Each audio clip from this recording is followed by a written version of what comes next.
So, to no one's surprise, Bijan Robinson's fifth-year option has been picked up. This is, almost like second nature. This is going to happen. The Falcons is not going to let him linger out there for the fifth year, and he's only in his fourth year of the contract. This is how valuable that he is to the team and to the NFL, because this type of guy, this type of player, you do not want to see on the free agent market at all. You do not want him to be looking for another partner to ask for a trade with. This is a guy you want to lock up possibly for the rest of his career. And I can see the Falcons possibly trying to make an attempt at that, where Bijan Robinson is a Falcon for life. He's just one of those players. So the Falcons decide to pick up that fifth-year option, and it is worth $11.3 million for the 2027 campaign. So he's already getting paid what he's getting right now. But in 2027, he's going to be getting paid $11.3 million. This is a real good move by Ian Cunningham and the rest of the crew when it comes to the front office. Shout out to Chow Malari for putting this out on thescore.com. I have the link down in the description so you can read this. I'm not going to go through this in article, but it is absolutely self-explanatory. The Falcons had no choice but to do this. You wait till the following year. It kind of gives Bijan Robinson a little bit more leeway when it comes to what he wants in that fifth year, going into the sixth year of his career, where he can actually ask for a lot more money when it goes into those negotiations. But with them already locked in at the 11.3, Ian Cunningham and them is going to probably leverage a few $1 million off of whatever he could have got if he would have lingered out there after the fourth year or the fifth year. Even with the fifth year option after the fourth year, the 11.3 could have probably been 17. It could have been that much. So once again, Ian Cunningham is finding a way to, I hate saying finding a way, I'm sorry, because the last regime. He is finding ways, I guess you could say it that way, to have this team in somewhat of a situation where they're financially in a good spot. A lot of one-year deals. Even with some of the guys who have more than a one-year deal, it is still budget friendly. They're probably going to try the same thing with Kyle Pitts if they don't trade him, because that looks like that's a possibility now.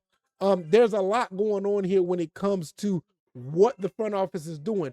And to be honest, not to get into a further situation with Kyle Pitts, this could be a way for them to sign and trade Kyle Pitts by the middle of the season, if not earlier. But nevertheless, it all goes back to being fiscally responsible, trying to get draft picks, getting guys in here who you know that could fit your scheme. And the more draft picks, the better. The more money you have, the better. And for getting Bijan Robinson in this situation, it works out for everybody. He already knows what he's making, and I'm pretty sure Bijan Robinson already has an idea. Him or his agent has an idea where they want to go in the sixth year once that fifth option is picked up. So you're looking at the fourth year, which is right now, that hasn't even started yet. He's going into that fourth year, making whatever he's making. And I don't know what salary, I don't have it pulled up here, but I'm pretty sure it's okay, but it's very budget friendly because he's still on a rookie deal. You go into that fourth year, and not even before you get in that fifth year, he's already getting $11 million. I don't see anywhere where things can be restructured. Even if it is, they'll probably have more money to play with. But right now, the base is at $11 million, which is very good for a guy of this caliber. This kid could possibly be getting $20-25 million a year based on how well he has played in the first 3.5 or 3 years of his career. I mean, if anybody say, hey, we want to give Bijan Robinson $20 million, nobody's going to bat an eye. So at him at 11, I think it kind of curtails the floor of wherever they want to go when it comes to the ceiling. So all in all, this is just absolutely a good move. This is a good move for the front office. And it just goes to show you, we get another tackle after Caleb McGarry, after he retires. You see all the other things they're doing with the defensive line because of James Pierce. You see what they did with the linebacker situation when it comes to trying to find a situation for Troy Anderson and others to come in, like Christian, I can't remember. I think I want to say Christian Robinson. I can't remember his name. But then you turn around and you lose Tyler Algier, but you get another running back, Brian Robinson, to come in to play that position. Not cornerback. You did get a safety. You did get a safety in here off of a trade. It just starts to pile up to say, you know what? even if this team is not competitive, which I think this team can still be competitive, it's not a bad team.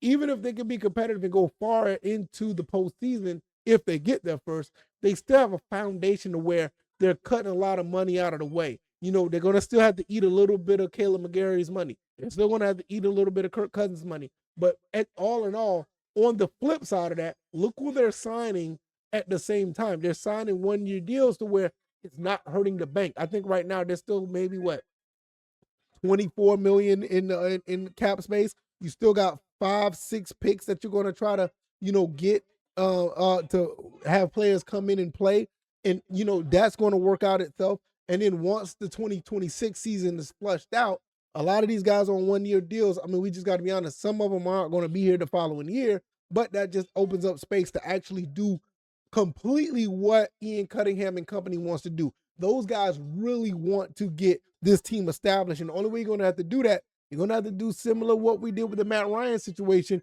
We're going to have to eat the cap, eat the cap space and cut our losses and keep it moving from there. So the only way that this really works, and I mean, even with wins or losses or whatever the case may be, you don't even have to talk about it. Even only way that this works is that you have to know what you have and find ways to finagle where you're still in the green when it comes to cap space and with contracts. You don't want to have bad contracts going down the line. And right now, outside of Kirk Cousins, I don't necessarily see a bad contract that the Falcons are still holding on to. I remember a time we were still holding on Desmond Trufant's contract, and Julio Jones. We were still holding on to some contracts that was really bad because of Thomas Dimitroff or whatever the case may be. But this is what you have to do. You have to find ways to get this situated where you have to clean out what you got and at the same time try to still be competitive. So when you clean out what you got, you still got building blocks. You're not cleaning everything out where you don't even have any talent on the back end or you don't have any talent in front of you at all. And you're sitting there like, all right, we got to build this thing from the ground up because we don't have anything. You also have to understand a lot of these guys on 1-year deals, they could be signed for longer term. Some of these guys are still around, like I said earlier, with the Kyle Pitts, may not be here, after this 5th-year option that was picked up by him. So you just gotta, weigh the pros and cons. You still gotta pay Drake London. Jesse Bates said he want to stay here for life. Bijan Robinson. What do you do with a Michael Penix or Tua Tagovailoa after this year? If one of those guys actually play to a high level, gotta sign one of them. It's just a lot of things that's going on with that. And even if neither one plays, you still got the way to, get another quarterback in here and recycle the whole quarterback franchise thing yet again. So when you look at it, it looks really good, all things considered. Now, wins or losses, we don't know how that's going to play out yet. I'm still kind of scared of Carolina a little bit. The Saints, their quarterback can do a little bit of everything. Don't sleep on Tyler Show. I'm telling you, he looks pretty solid. Another year on his belt. I'm not necessarily afraid of the Buccaneers like I was in the past few years. And even then, we did find ways to beat them anyway. But Carolina seems to have our number. But that's going further down the line. We're just talking about the 5th-year option of Bijan Robinson. What does it mean for the team? What does it mean for the franchise going forward? And I think all in all, it's a pretty good balance of what we're trying to do, and I think it'll work. So you let me know what you guys think. I'm going to get up out of here, and I'll see you guys on the next one. All right, y'all. Take it easy. I'm out. Peace.